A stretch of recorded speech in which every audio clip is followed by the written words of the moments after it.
आज दिन इसलिए चुना है प्रेस को ब्रीफ करने के लिए क्योंकि आज के दिन जो पार्लियामेंट का लास्ट सेशन है वो शुरू हुआ है और ये विंटर सेशन भी है।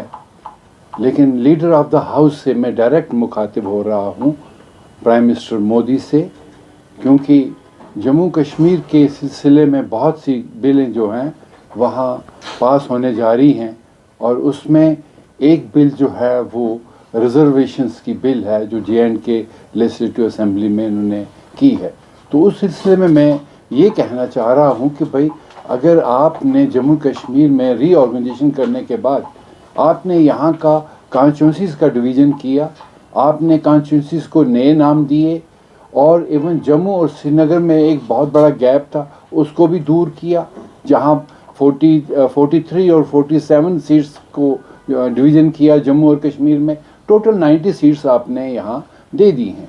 उसके बाद आपने शेड्यूल ट्राइब्स के लिए भी जम्मू और कश्मीर में दोनों जगहों पर आपने 6 सीटें जम्मू में दी हैं, 3 सीटें यहाँ दी हैं और उसके बाद आपने कुछ रिजर्वेशन जो है वो पाक ऑक्युपाइड के लिए एक जो है बिल इस वक्त उसके लिए पार्लियामेंट में आ रहा है। बिसाइड्स दिस आप नॉन माइग्रेंट कश्मीरी पंडित्स के लिए 2 सीटें भी रिजर्व कर रहे हैं। तो मेरा इसलिए कहना है आपसे डायरेक्ट प्राइम मिनिस्टर से कि हमारा जम्मू कश्मीर में ना तो असेंबली है और ना कोई पॉलिटिकल सेटअप है। ये बिल जो है डायरेक्टली पार्लियामेंट में पास हो रहा है। तो मैं इसीलिए आपसे मुखातिब हो रहा हूँ डायरेक्टली। मैं माइनॉरिटी को यहाँ पर जम्मू कश्मीर में ऑल पार्टी से कोऑर्डिनेशन कमेटी के थ्रू हेड कर रहा हूँ और मैं ये कहना चाहता हूँ आपसे कि साहब आप किसी खित्ते की रिप्रेजेंटेशन तो असेंबली सेगमेंट में दे दी है, आपने कुछ ऐसे और जैसे शेड्यूल ट्राइब या और माइनॉरिटीज़ को आपने उसमें रिजर्वेशन दे दी है। 33% का बिल भी आप वुमेंस के लिए पास करने जा रहे हैं, वुमेंस को भी मिल रही है। लेकिन why are you ignoring 6 of Jammu and Kashmir? ये नहीं कि हम अंजना कमीशन जो इसमें आया था डीलिमिटेशन कमीशन, हम उनसे 2 बार मिले। हमने उनसे कहा था कि साहब जब किसी खित्ते में एक किसी भी सोसाइटी का पूरा एक कॉन्स्टिट्यूंसी ना बनता हो, वो स्कैटर्ड सोसाइटी हो, तो उसको रिजर्वेशन के दायरे में लाया जाता है। तो उन्होंने बड़ा प्रॉमिस किया था कि हम आपको भी इस दायरे में लाएंगे।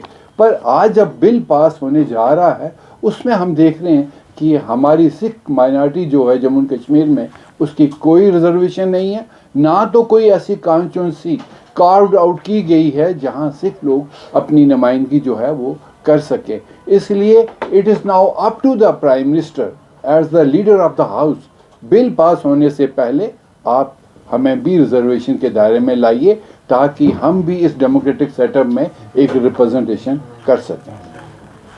ये पार्लियामेंट सेशन जो है अभी लास्ट सेशन है, इसके बाद अनफॉर्चुनेट ये है कि जम्मू कश्मीर में कोई पॉलिटिकल सेटअप नहीं है, कोई असेंबली नहीं है, तो सारी बातें जो होनी हैं वो पार्लियामेंट में ही होनी है।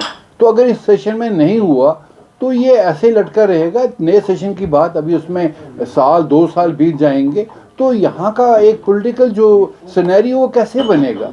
इसलिए मैं ये कहना चाहता हूँ कि जो बात पार्लियामेंट में थ्रू बिल पास होने के लिए जा रही है उसमें एक, अगर आप 2 सीटें कश्मीरी पंडित को रिजर्व कर रहे हैं, वहाँ सिखों के लिए भी एक बनती है, पर एक शेयर दीजिए। ऐसा नहीं कि आप हमें इग्नोर करेंगे, नेगलेक्ट करेंगे। ऑलरेडी बहुत से सेक्शन में ये माइनॉरिटी जो है बहुत नेगलेक्टेड है, डिस्क्रिमिनेटेड है। तो इस लिहाजा हमारी बात सिर्फ इस वक्त पार्लियामेंट हाउस में मैं तभी आपके सामने रख रहा हूँ कि हाउस इस वक्त इन है और ये लास्ट सेशन है और ये विंटर का सेशन है। तो अगर इसमें नहीं हुआ तो उसके बाद आने वाले सरकार में तब नए पार्लियामेंट में क्या होना है वो वही जाने। पर मैं आपसे तौकात रखता हूँ कि आप हमारी बात को सुने और इस पर इम्प्लीमेंट करें।